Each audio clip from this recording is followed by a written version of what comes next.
What's up, everybody? Bitcoin J back. Another video. Couple things I want to talk about. First of all, I want to say what's up. Beautiful day. Actually, I just got done cutting my yard, showered up, got a little groceries in the tummy, and some things I've been thinking about. I just want to talk about.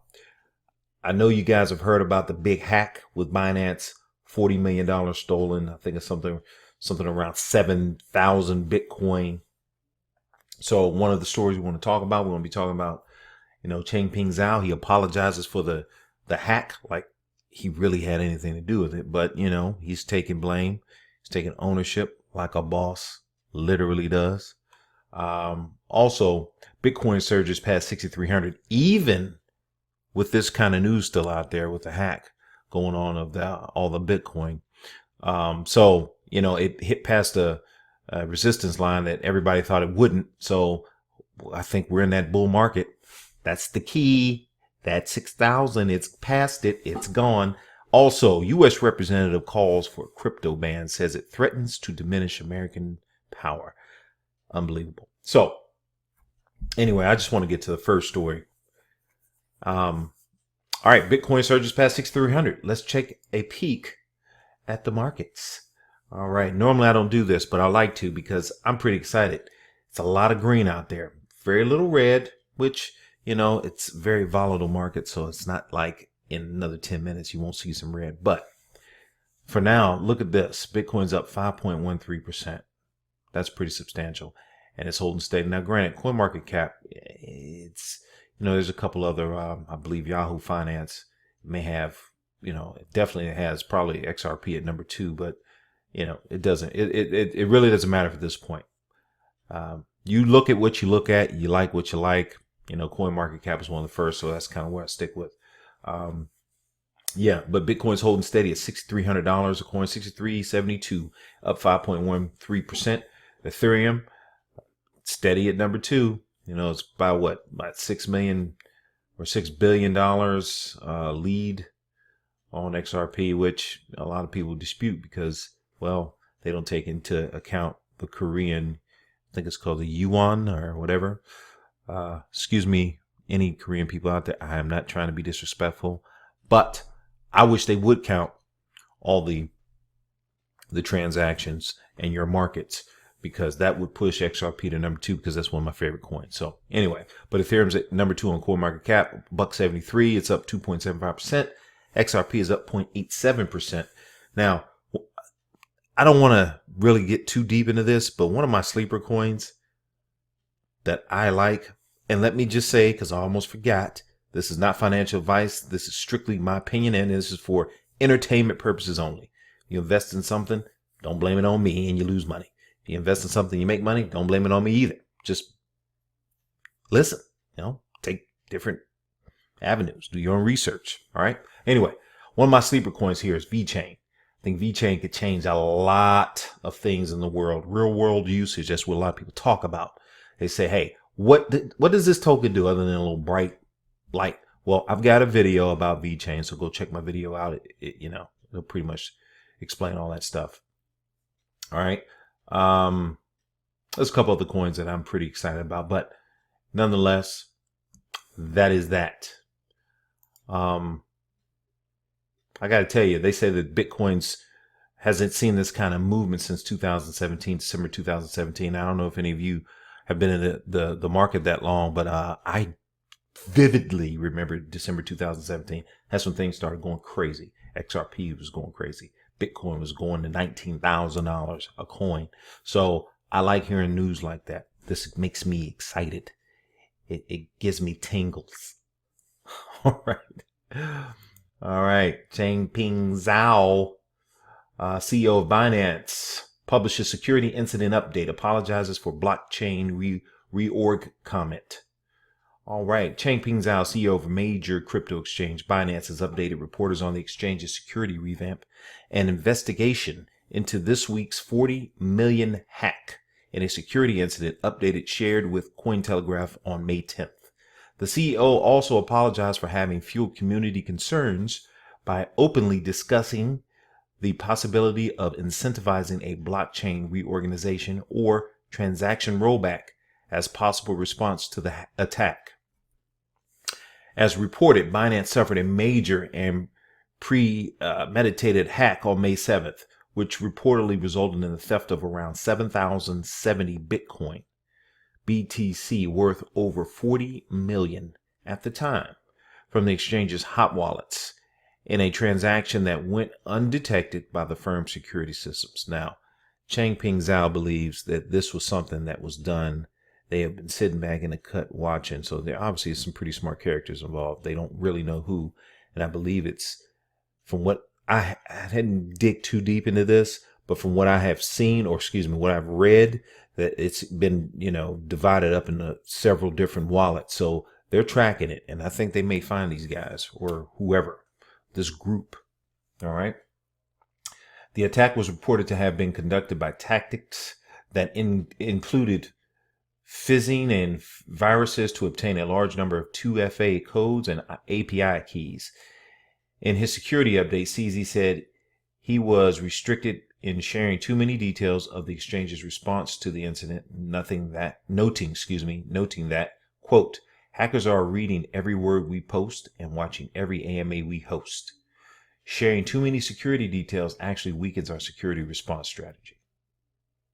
I'm not going to read too much more. I want to read this other quote he said. He says, quote, given how much I talk, I sometimes say wrong stuff, dirty words like reorg, for which I apologize. It is my strong view that our constant and transparent communication is what sets us apart from the old way of doing things, even and especially in tough times like this. I added that little piece to it. Here's the deal. He remains transparent, and man, you got to respect that. No one's perfect. No business is absolutely secure. Nothing's watertight. All right. No matter how much you think your doo-doo don't stink, somebody thinks it's stinking. So just remember this. As long as somebody recognizes a fault or an issue, then you can correct it. If you continue to deny there is a fault or an issue, there's no correcting it. Therefore, that's what you should be concerned about. So I know everybody's scared. You got Bitfinex in the hot water. You got Binance having little issues with somebody stealing a little bit of Skrilla, actually a whole bunch of Skrilla in Bitcoin. But listen, these things happen. We learn from these things, and hopefully we grow from these things. I'm still supporting Binance. You should too. Leave your comments. Let me know what you think. Hey, if you haven't already done this, also I want to say, if you haven't already done it, hit the subscribe button. All right. Hit the like, not the dislike. Hit the like button, and help me get to 1,000 subs, man. That's what I'm trying to do. I'm slowly and surely creeping. See that? Slowly and surely creeping there. But I need your help, man. All right. My content ain't that bad. I hope. All right. Last but not least, this dude is really tripping. All right. U.S. Rep. Sherman calls for crypto ban, says it threatens to diminish American power. All right, let's see what this knucklehead's got to say. United States Congressman Brad Sherman, Democrat, California, has called on colleagues to outlaw cryptocurrencies, saying they threaten to disempower American foreign policy and diminish the rule of law. Crypto-oriented nonprofit Coin Center tweeted the remarks of the congressman, a Democratic representative for California's 30th Congressional District, on May 9th. In his comments, Rep. Sherman said that lawmakers must act preemptively to impede the threat posted by cryptocurrencies and thus outlaw their purchase by American citizens. He is out of his freaking mind. Crypto's threat, he claimed, forebodes no less than a shakeup of America's geopolitical influence due to its potential diminishing of the power of its sovereign currency. He's talking obviously about the dollar, which is not backed by anything but a promise. No gold. You know whose fault that is? I got a video on that too. Might want to check it out. Oh, Richard Nixon. Thank you, sir. Appreciate it. All right. Quote, an awful lot of our international power stems from the fact that the dollar is the standard unit of international finance and transactions. It is the announced purpose of the supporters of the cryptocurrencies to take that power away from us. Well, I'm a supporter, and if you're listening to me, you must be a supporter, or you may want to be a supporter. No one's hating the dollar. The dollar is still a dollar. It's what we've grown up to know. It's what's been around for 100 years or more. Hundreds of years, actually. I mean, it's what it is. But let's be honest. More atrocities, more bad things have happened with the dollar that can happen with anything else because it's been around longer. I'm not saying bad things don't happen with cryptocurrencies like Bitcoin and such. Obviously, Silk Roads had their thing back in the day, but people do bad things. It's the people. It's not the dollar that's bad. It's not the cryptocurrency that's bad. It's the people. But the dollar's bad in the fact that, well, that's old. Things change, man. Technology advances. We have to embrace technology or we're going to get run over. All right. All right. To illustrate the dollar's current hegemony, Sherman noted that in many of the key global markets, such as oil, clearing via the New York Federal Reserve remains critical for major transactions. The congressman continued to outline the purportedly negative impact of cryptocurrencies should they gain traction, which they are, and they will continue, as a global unit of value, stating that an extra-national distributed digital currency would, quote, put us in the positive where the significant sanctions we have on Iran, for example, would become irrelevant. I'm going to probably leave a link to this. Matter of fact, just go to my website, getthatcrypto.com. 2 T's, GETTHAT, crypto.com. Check it out. Got a lot of different articles here, all crypto related. So you guys can stay up in the know. Not like there's nothing else out there that can get you in the know, but check out my site. That's all I'm saying. All right. Here's what all right. This is my take on this, and I'm going to try to keep this brief. We say it diminishes American power. Now, I love America. I'm an American. America. All right. I was in the military. I served my country. All right. But here's what I don't understand. We're doing absolutely nothing to progress our country. All right. What I mean by that is this. Where do we rank in business? Where do we rank in education? Where do we rank in healthcare? All right. Well, let's take a peek. All right. Best countries for education. Let's look at that. Top 5 countries for education. Here we have the United Kingdom, 2.6 trillion GDP, right? Roughly a population of 66 million, give or take. I'm sure that's increasing and decreasing as we speak. So if you have a little counter, it's just what it is. And they're ranked number 1. Now, United States is ranked number 2, but let's look at this. Our GDP is 19.4 trillion. Our population is 325.7 million. All right. Are you serious? We're number 2. There's no reason. Our GDP is by far the most than anybody on this list. What do you have? You got Germany, France, Australia, Switzerland, Japan, and Netherlands. They're beneath us. Not in that regard, but in terms of rank in education. But it shouldn't be close. We should be number 1 by far, right? In education. All right. Assume that we can get past that, right? Let's take a peek at where we rank in healthcare. All right. And here's a nice little, let's see if I still have that up.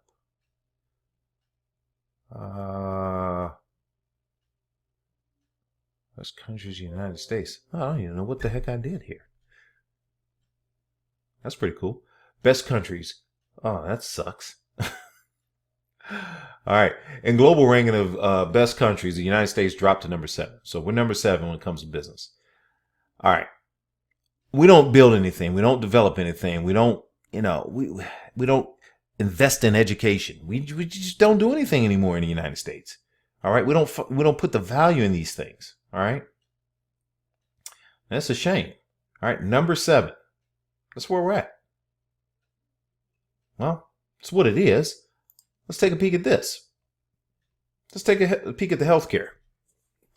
Because I thought healthcare, I had it up for healthcare to be before business, but it doesn't matter. It's irrelevant because they're all bad. All right, how bad is the U.S. healthcare? Among high-income nations, it's the worst, study says. Now, this isn't the most accurate information, I'm sure. This is from 2017. I tried to find the most relevant information on the web to kind of back up what I'm saying, not just because, not that I have to prove it. Obviously, I think anyone who has any kind of intelligence knows these things. But when you see it, it smacks you right in the face. All right, this is ridiculous. All right, out of 11 developed nations, we're ranking dead last in healthcare. UK 1, Australia, Netherlands, New Zealand, Norway, Switzerland, Sweden. I mean, they're all by far ahead of us, and we're way down at the bottom.